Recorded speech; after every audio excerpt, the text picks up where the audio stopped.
Hello friends, welcome to the CS Tutor. In today's lecture, we are going to discuss about CPU scheduling for first come first serve algorithm or FCFS algorithm. So we know that FCFS is a non-preemptive algorithm. That means a process in CPU runs until it blocks an IO or terminated by its completion. So until it's terminated by its completion, no process or nothing can terminate it when it runs in the CPU. That is called the non-preemptive type of algorithm. That is, FCFS is a non-preemptive type of algorithm. So in order to understand FCFS in better way, we are having an example here, and we have taken five processes A, B, C, D, E, and the corresponding CPU burst time and arrival time are also given. So, what do you mean by arrival time? Arrival time is the time at which the process become ready or in which the process arrive into the CPU. What is the burst time? Burst time is the time executing in time spent executing in the CPU by the process, and it is also known as service time, execution time, or processing time.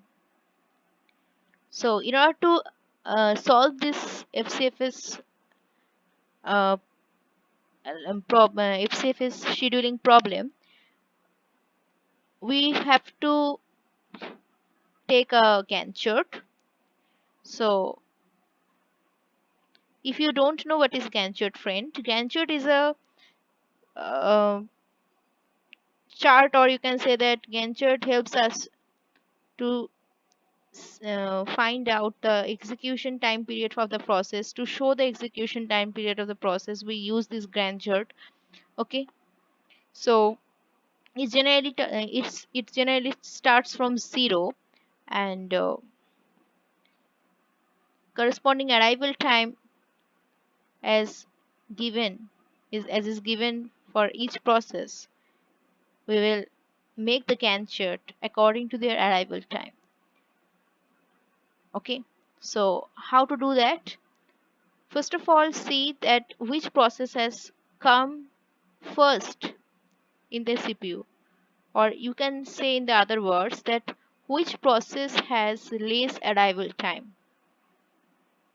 You can see the process A has less arrival time as it has come at 0 millisecond. Suppose those uh, those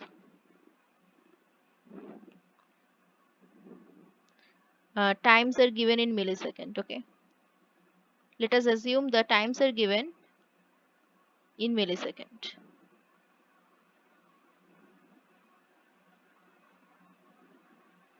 It can be given in other unit also, but let us suppose at 0 millisecond the process A has come, at 2 millisecond the process B has come, and so on for the other process, like 4 at 4 millisecond the process C has come.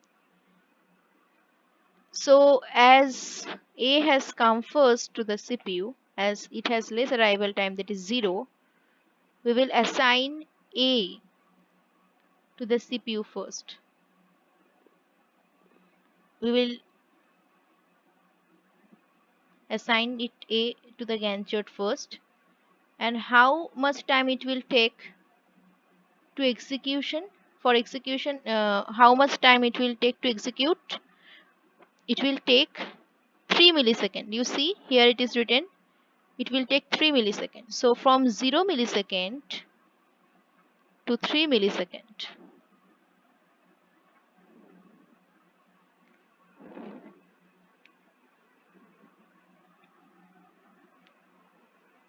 Again we will look for the CPU, that whichever processes are yet to come to the CPU and whichever process has already come to the CPU. You can see A has done its job from 0 to 3 millisecond. A has done its job and leaves the CPU. Next, the process which has less arrival time uh, will be executed. So whatever process are remained, that is the remaining process, like you can see the B, C, D, E. These are the remaining process. So among this remaining process, which will have the less arrival time, will come first to the CPU. So whichever process has the less arrival time, process B has the less arrival time, that is 2. So process B will come first to the CPU. Now process B is coming next to the CPU. And how much time will it take? It will take more. It will take more 6 seconds. That means already there is 3 milliseconds, but it will take 6 milliseconds. That means 3 plus 6, 9 milliseconds. Are you getting my point? Okay. If you are not getting, I am repeating it once again. It will be 9 milliseconds. Why? Because see, we know what is burst time. Burst time is the time spent executing in the CPU by the process. So how much time the process is taking to be executed in the CPU is known as the burst time or service time or execution time for the process. So now if you look at the process B, it will take 6 milliseconds to be executed in the CPU.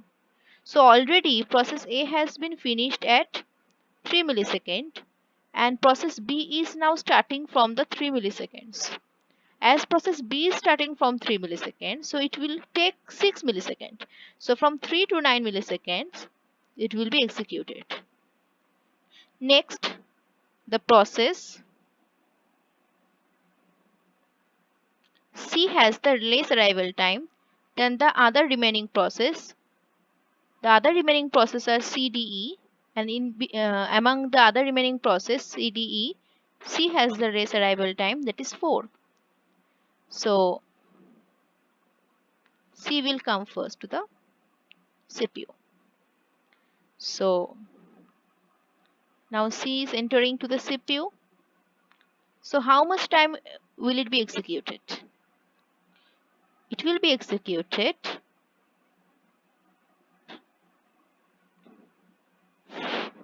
for 4 milliseconds. Already C has been started from 9 milliseconds. As B has leaves the CPU at 9 milliseconds, C has start its execution from 9 milliseconds. So there should be more 4 milliseconds. So already it is 9.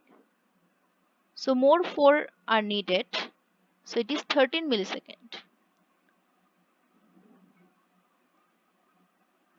As C needs to be executed for 4 milliseconds, so it will go up to 13 milliseconds.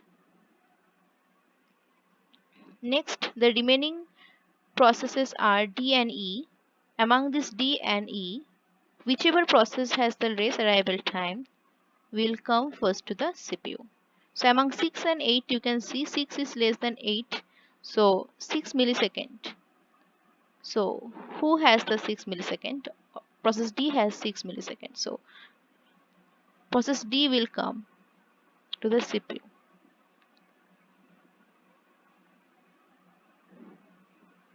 So it will go up to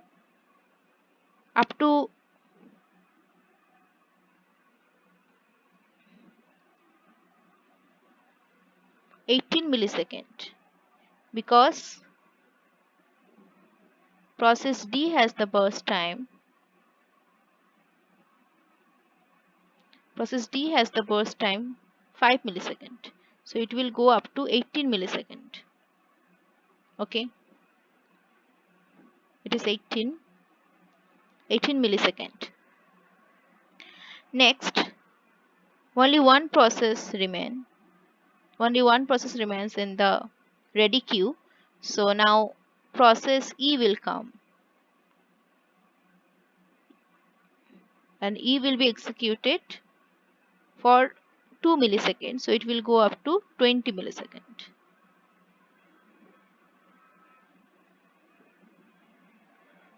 So this is our final Gantt chart.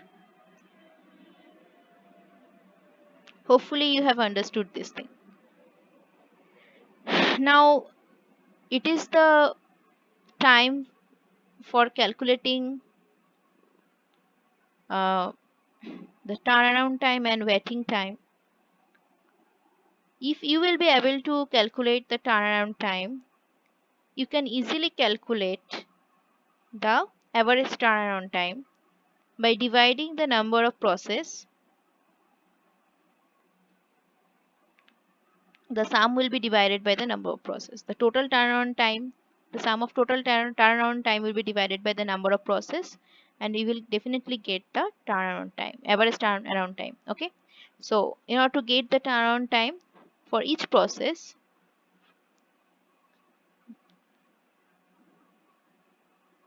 we will have some calculation. So I am denoting this turnaround time as TA. So you need to know what is turnaround time. Turnaround time is a time, you can say that the total time spent waiting for the CPU and executing in CPU. The turnaround time is also known as response time. Okay, so or you can have a simple formula for this, that is you can write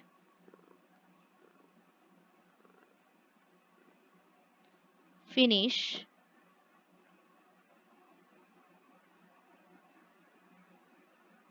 sorry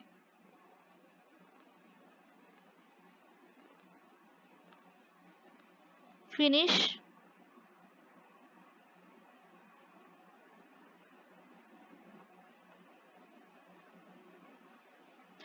minus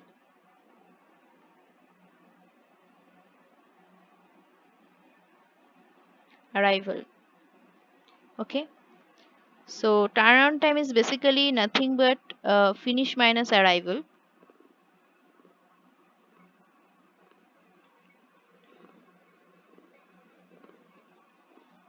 That means when the process is finished its execution, when a process finishes its execution and when the process arrives, if you subtract those two times, and you will get turnaround time.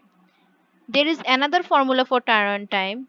You can also say that the uh, waiting time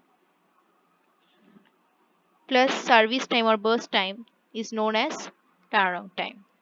So better to have any one of the formula, better to keep in your mind any one of the formula. So you can also say that turnaround time is nothing but waiting time plus burst time or service time. Burst time is BT, and BT is nothing but this burst time. This burst time, okay? This is the burst time or BT.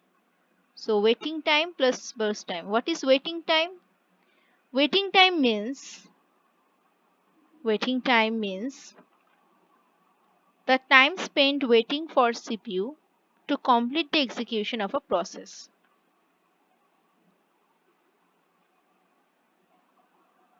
That is called the waiting time. So any of the formula you can uh, keep in your mind, any one of the formula. But for the time being, I am going for this formula, and I am doing the all the calculation by this formula. Finish minus arrival is equal to time turnaround time. So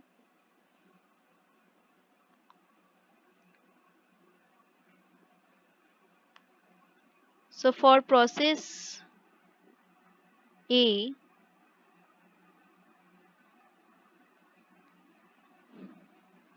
the turnaround time will be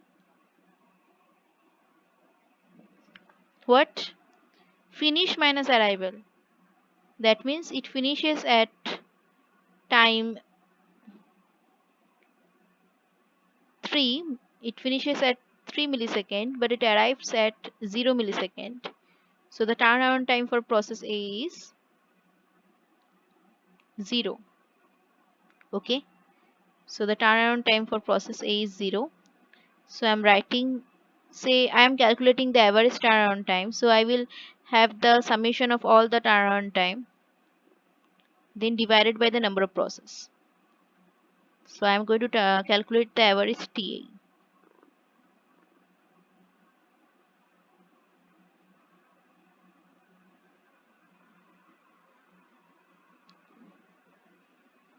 So the for process A, we can calculate that finish minus arrival is nothing but 3 minus 0, that is 3, plus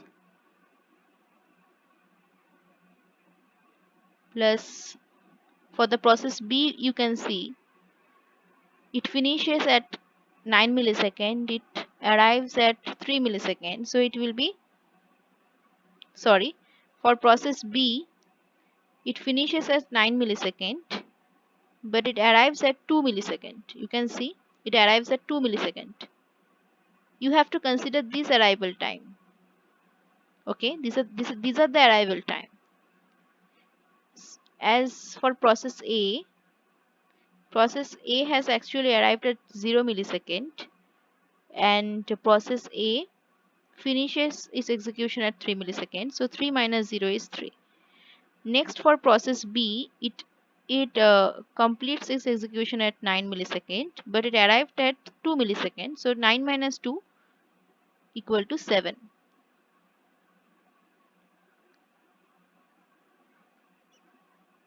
For process C, 13 millisecond is the finishing time for process C, and it will arrive at the process C has arrived at 4 milliseconds. So we can write 9 here, that is 13 minus 4, 9. Next, for process D has finished its execution at 18 millisecond, but it has arrived at 6 milliseconds. So 18 minus 6 is 12. Sorry, 18 minus 6 is 12. Then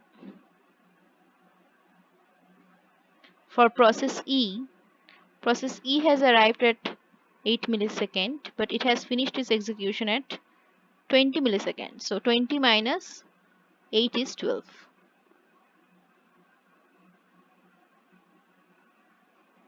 Okay, so after having the sum, we can divide it by 5. 5 is nothing but the number of processes here.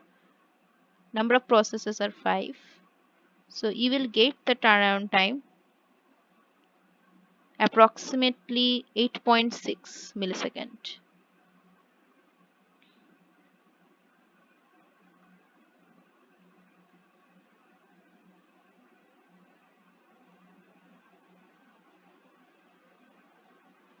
Okay. Now next, you need to calculate the waiting time. The formula for waiting time is very simple.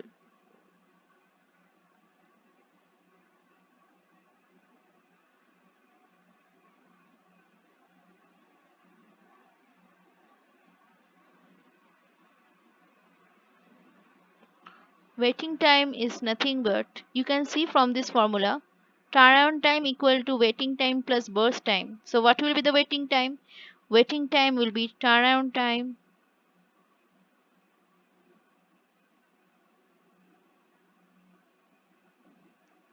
minus burst time.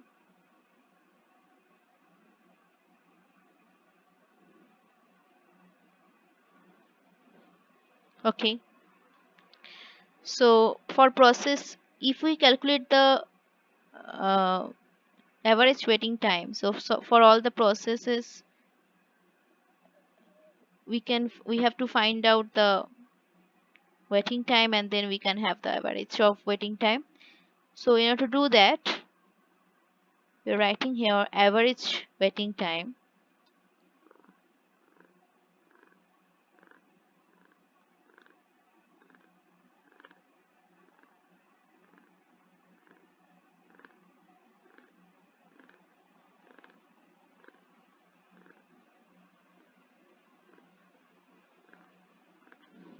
So how much are you getting?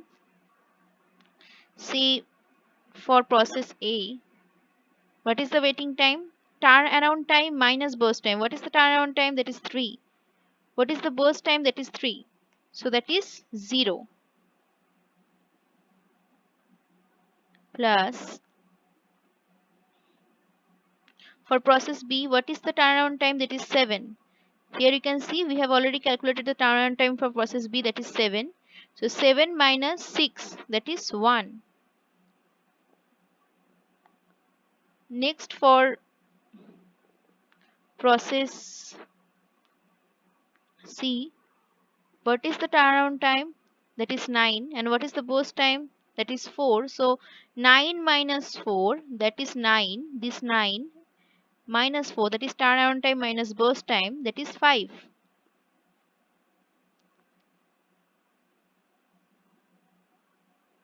Next, for process D, what is the burst time? 5. And what is the turnaround time? Turnaround time is, you can see,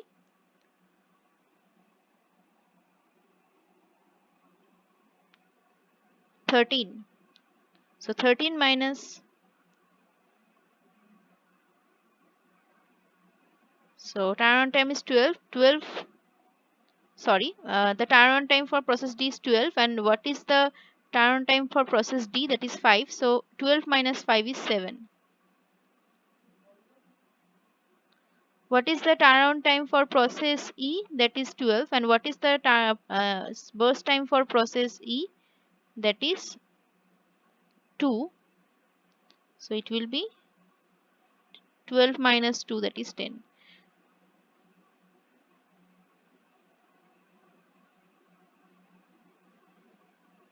So if I divide it by 5,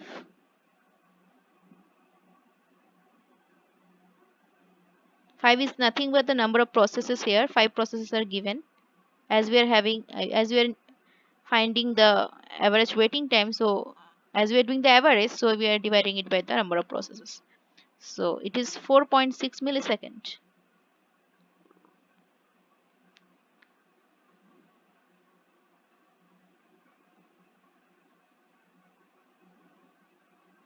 So thanks for watching. If you have any doubt, you can write in the comment section, and don't forget to subscribe my channel. Thank you, friends.